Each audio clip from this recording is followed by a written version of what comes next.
ChristianGeekCentral.com.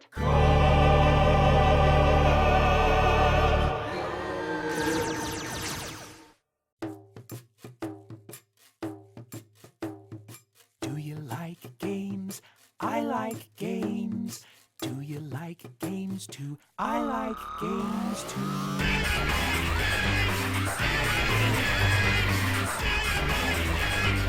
I like games too. So, next up. Okay, yeah. I'm in the mood. Boom! Alright. Yes.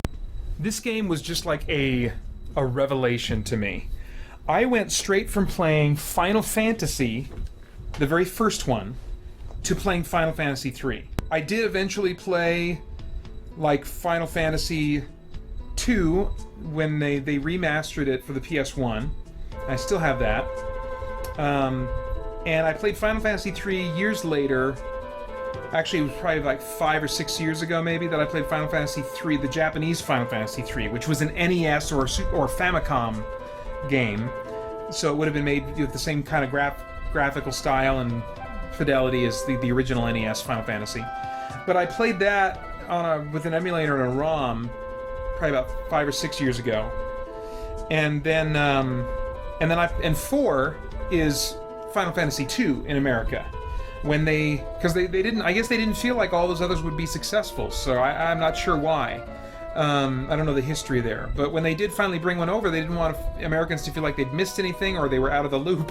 And so they just had a US numbering and a Japan numbering, which was really weird because, of course, then when they got to Final Fantasy VII and decided, okay, well, let's just get things back on track and have everybody using the same numbers. As an American, I went from Final Fantasy 1, 2, 3, and then 7. What? And really what happened is 4 in Japan was released as 2 here, and 5 in Japan was not released in America. It was a Super NES game, or Super Famicom.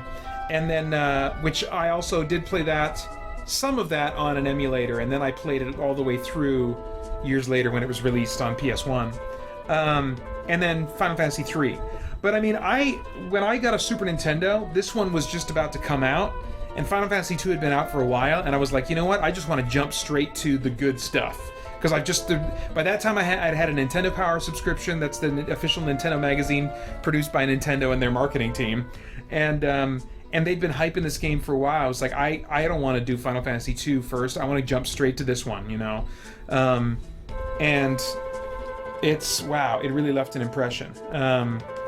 The kind of storytelling that they were able to do in this game, there'd never been anything like it that I'd experienced before. I had never been as emotionally involved remotely with a game like I was with this game and its story. This was also a game that, like, the backgrounds when you go into combat had a comparatively photorealistic quality to them when you compare them to what graphics were on the NES. You know, and they had enough color options that they could choose to go with these more muted color palettes like you see in this town, and so it just gives you a sense of the dreariness. See, this is what this town looked like, speaking of, before this whole cataclysmic event happened. Gives you a sense of the... And now this is the kind of the post-apocalyptic version of the town. And this one, I mean, it was actually introduced, I think, as far as the American audiences are concerned. The active time battle system was introduced with Final Fantasy 2/4 in Japan. And it kind of stressed me out because I like the whole turn-based thing and being able to kind of make my choices very carefully.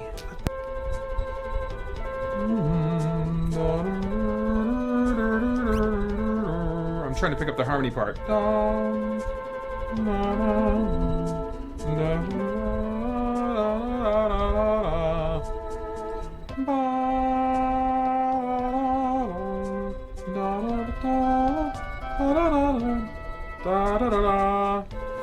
Can't hear it as well.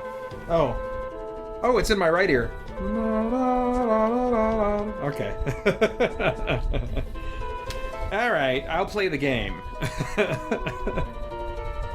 Great music, though. This actually, when it came out on the PS1, it came with an extra disc. It was part of a collection that included some soundtrack.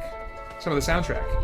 Not like redone with an orchestra, I mean, just lifted right from the game. But I mean, man, in college, that was definitely part of my rotation driving to and from school, is listening to the Final Fantasy III tunes. My wife played through an entire action RPG with me. She hated the shopping. She liked the combat and doing that stuff with me. Hated the shopping. And I was like, you're a girl. You should love the shopping the most, right? Isn't that how that's supposed to work? But she didn't like all that equipment optimization and stuff like that. It was Champions of Norath was the name of the game. I'm planning on getting to that later tonight. I can't remember where I'm supposed to go. As I've been playing this game, I've been playing with a strategy guide, because one thing that I've learned in retrospect is that these games, you really had to play them with a strategy guide. I almost think they were designed that way.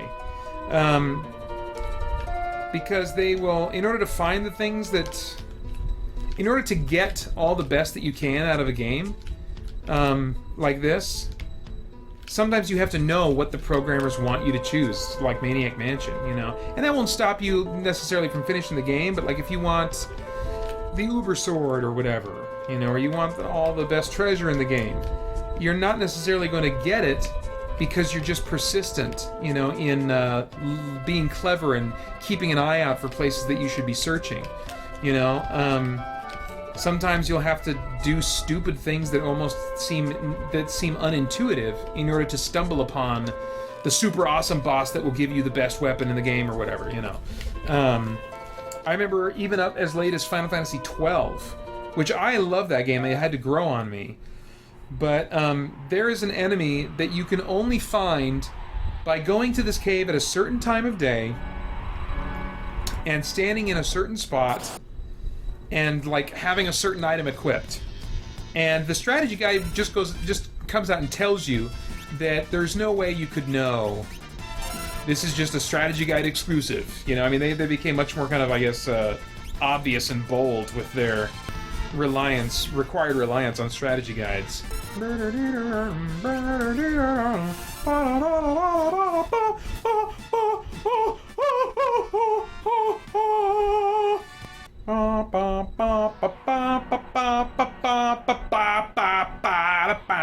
And that theme is used in some form in almost every Final Fantasy game. So they'll change the harmony structure and the chord progression, but I mean that melody.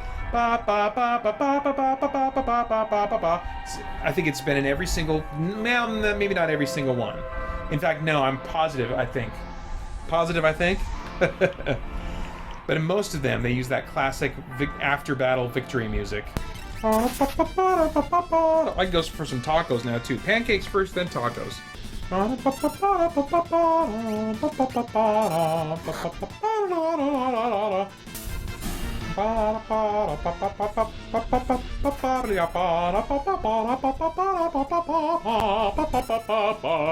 ChristianGeekCentral.com